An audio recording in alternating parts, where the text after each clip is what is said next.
How is Devin L. Kurtz able to blend fantasy and reality so effortlessly in her work? Well, she does it by filling sketchbooks with studies of the elements that she incorporates into her paintings. Here's a look into her process. Maybe it can help you work through your ideas. I'm Devin L. Kurtz. This sketchbook that I'm going to give you a tour of is like my practice zone. This is like different than like an art sketchbook where I'm trying to do like finished pieces. This is very much me like studying. Most of them are from reference and essentially to memorize the material. And I'll draw right on top of other sketches. So you can see like I did one page in pencil here and then I drew plants right over top. And I have like 40 houseplants, so I was just drawing these from life, but I also love to just like pull up Pinterest and draw them. So there's a little bit of everything in here, like motorcycle and bike helmets and like bike gear, like keys and gloves and stuff.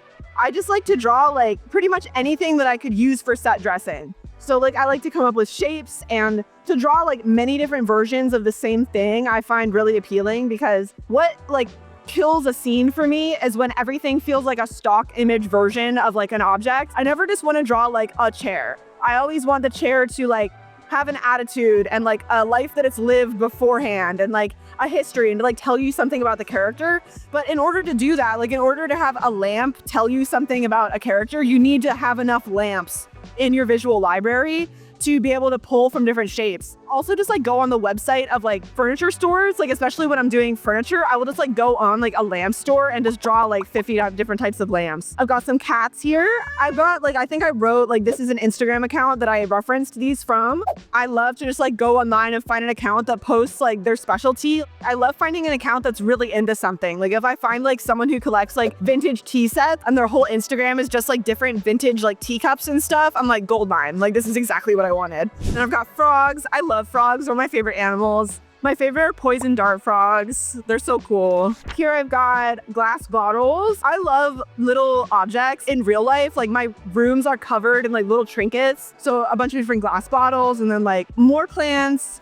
And then I've got some chairs here, which I really love chairs. I think chairs tell you so much about the characters who use them. Like especially in like animated shows, I love if I'm doing like a bedroom for a character to like give them a chair that like means something. There's just so much that you can say about like a character's personality from like what they sit in, like if they have like a gamer chair versus like an old Victorian chair, what you put next to their desk, like I don't know, I feel like you can just like do so much storytelling with that. What kind of chair would you sit in if you were an animated version of yourself? A really ergonomic one, because I work way too much.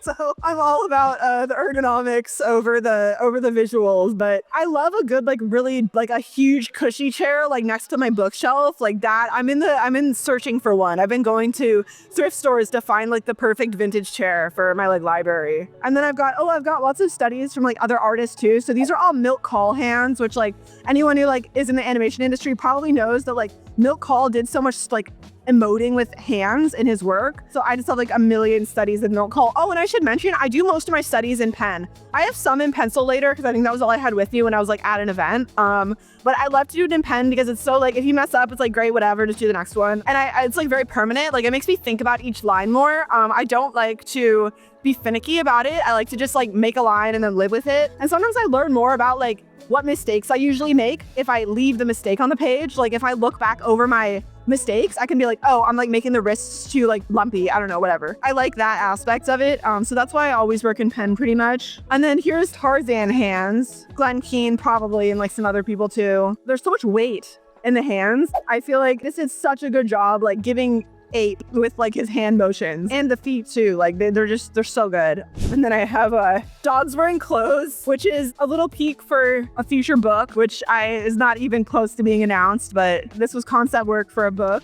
Then I've got babies and some Totoro studies from Studio Ghibli. I love their like body language and like the way they draw kids. So I did these like Studio Ghibli studies, and then I looked up some photos of like actual like toddlers and tried to pull in some of like the face shapes and stuff into these studies. A lot more faces. Oh, this was a thumbnail for a painting that I did. It's Katara with Momo. I love to do like a pencil one first and then use pen over top to like fix it. Or sometimes I'll get like wax paper and just like put that over top. I don't think there's any wax paper in here. There might be if we get into later.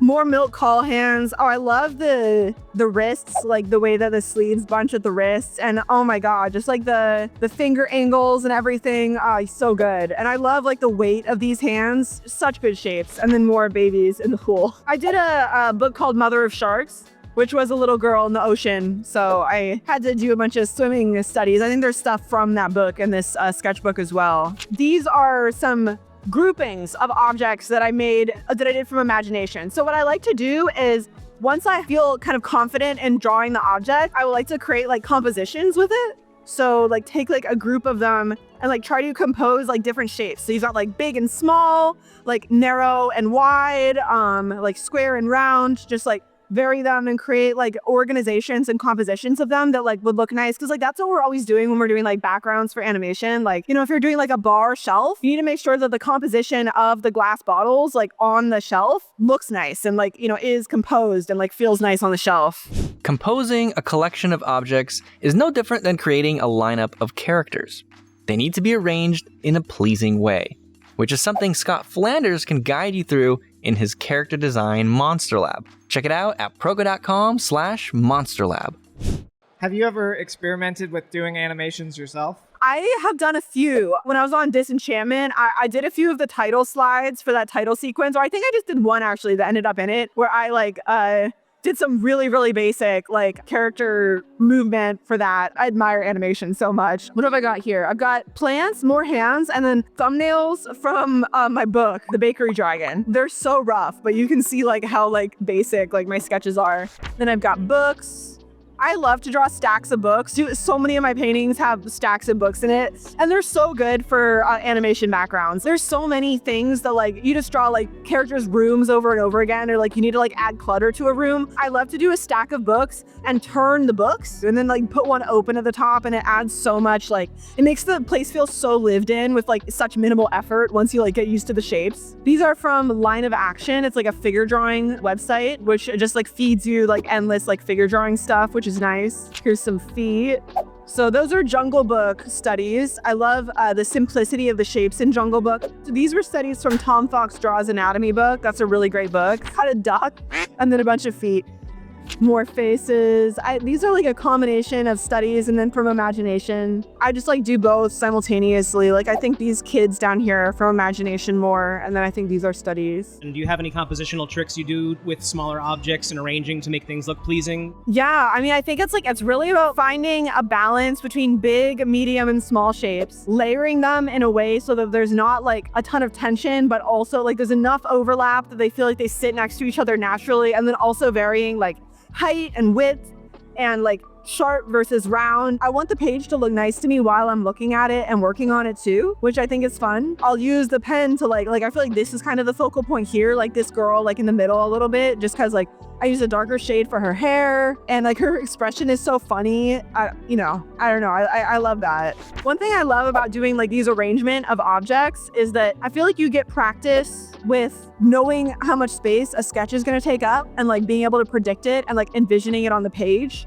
And you can see like I don't always like nail that, but like you're like practicing, you're like getting mileage, like arranging objects like next to each other, which obviously if you're working digitally doesn't matter, but you know, if you're sketching traditionally, it's always nice to have that muscle. So this book is full of lizards, which I always love drawing lizards, but I was also practicing a lot because I have a dragon book series. So I'm like drawing a lot of dragons. So like lizards are very helpful for that. But I love doing these kind of like where you like draw a head looking forward and then you shift the angle down in all different directions. I feel like I learned so much about the face shapes and the head shapes and like how to turn forms in space from doing that. Like I'm doing it a little bit here too. And then these are crested geckos that I've like turned into dragons by like lengthening the spikes on them essentially just to like make them look like dragons. And we have a video of Devin creating dragons by combining elements of different reptiles and other animals.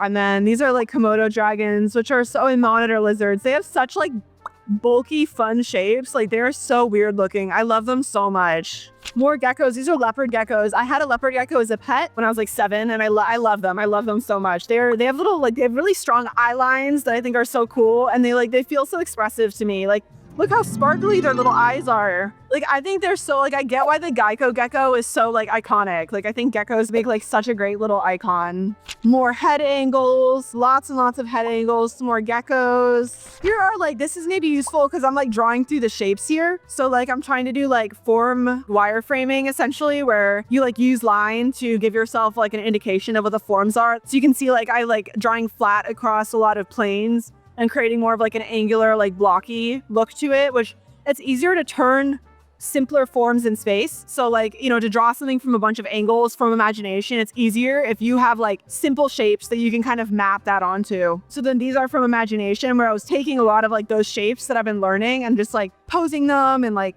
putting them in different positions and like adding expression and like, you know, like making them stand up and like walk around and stuff like that. Then bearded dragons, they're so floppy and wide. They're such funny little guys. And this is like a baby one. They have such different shapes from when they're babies to when they get older, which I find really interesting. Like their legs are so narrow for how big their like wide their bodies are and how big their heads are. Like you wouldn't think that, but that informs the way I draw dragons a lot. I love the look of that. Like it feels so reptilian, and their arms are so like flexible. Like they can put their shoulders up like really high. And it's so interesting because like when you look at their skeleton, like it doesn't look that different from like a dog, but their range of motion is like so different. And then here's like some families based on like family photos, lots of stuff for children's books. Like I really had to get used to drawing children because children's shapes are so different. Like young children are so different from adults, and there's a real danger of drawing a little adult, and that looks so weird. And like you can look at like old like Renaissance paintings or whatever, they drew like little adults and they like look so strange. Here we go, some ink again. Here's some more pillows. Here's like, I love like even with something as simple as a pillow, just throwing in one accent pillow into like a couch like gives it so much personality. Like a bohemian like pillow gives like such a different like impact for like what character would have it versus like a Victorian looking pillow. Like you can just do so much storytelling with like what you put in an environment. So I like to have lots to pull from. And like pillow shapes, like there's actually a lot to them. Like you need to give them weight and like heft and like vary the shape. And like they're square, but they're like slouchy squares. Like there's a lot to them. I actually really like drawing like pillows and piles of pillows. Leopard geckos, more leopard geckos. Oh, if you want to draw geckos, there's this website called Morph Market, which is where people sell their geckos and snakes and stuff like that are like fancy, like thousands of dollars. And there's just like tons of pictures of like geckos and like all kinds of stuff that you can use for reference. More figure drawing. Here's some. These were from a clothing company called Apollina Kids. Like I love to go on like a fancy clothing company. Yes, go ahead. Have you ever experimented with like colored mediums like gouache or some other light paints? Yeah, I used to do watercolor sketchbooks. I haven't done that for a few years, but I would definitely go back to it. I think it is really fun to do color as well. This is very like form based. And then as soon as I add like color, I feel like I switch more into work mode, but I need to practice staying out of work mode and being more experimental with color, I think. So like I've been thinking about adding in like poster paints and like watercolor back into my like sketchbooking. When you say work mode for your color stuff, what does that mean versus playing with color? When I'm doing like this kind of thing, I like really don't care whether it looks good, but I think once I start adding color, the caring switches on, and suddenly I like have a harder time like being okay with a sketch turning out bad, which like I know is just like another hurdle to like get over, because like I don't want to care about that. Like I think color is such like an integral part of my identity as an artist that it's harder for me to mess up with. And I feel like this is like I don't think it's like this for everyone, but I find often that when I have the like fear of the blank page or like I can't get going, it's because my like identity feels threatened by the idea of doing something that doesn't live up to the standard in my head. So like I'm like afraid of like threatening that by beginning and putting anything down. But I think the only way to get past that is to just do it and like go through the emotional turmoil and be like, oh, I was fine actually. Keep going, you know what I mean? More face angles, more fun kid outfits in pen. I should have added screen tones to these. Oh, there's one little screen tone right there. I added in just to her socks. Okay, more reptiles. These are tuatara. I hope I get this right, but tuatara are like their own branch of the like animal kingdom. They're like not even like related to like anything else. And they're so unique looking too. And I love their like little knobby elbows. Like their legs have like such fun shapes. They're so like round in unexpected places. I love that about them. Yeah, the tuatara is only in New Zealand. Yes, New Zealand has so many interesting animals because it's so isolated. And then crocodile skinks, I love these guys. And they informed the dragon in my book. So like a lot of the like spike patterns here, like the shape of the head and the way that the spikes come off of, like you can see like the dragon character in my book was like actually very like inspired by the shapes here. So like these like led in very directly to like what he looks like, which I think is so fun. What are these? These are, oh, sailfin. I love sailfin lizards. These are such pretty reptiles, or sailfin dragons, sailfin lizards. They are gorgeous. They have so many like different colors, and they have like these like soulful eyes. Like they feel so intelligent. It's so interesting to me. I'm sure they are intelligent too. I've never had a chance to engage with one directly, but I would love to. They have really, really cool shapes for dragons. They look very dragon-like already, I think. And then these are some sandfish skinks. They have such fun face shapes, and they're also like, what a weird body. Like there's like a little sausage. Such a unique shape.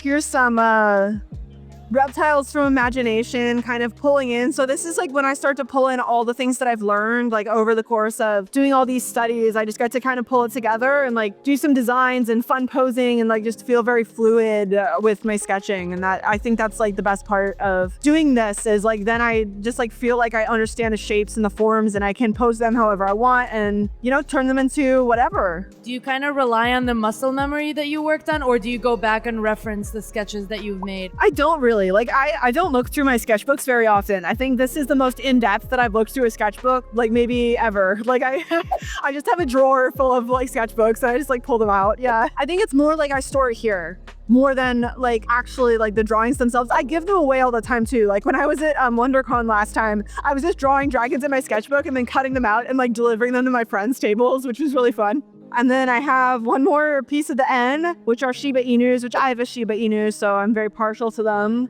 And this one is saying, I have never in my entire life done anything wrong. And this one is saying, I have, which I believe. And that is the whole sketchbook.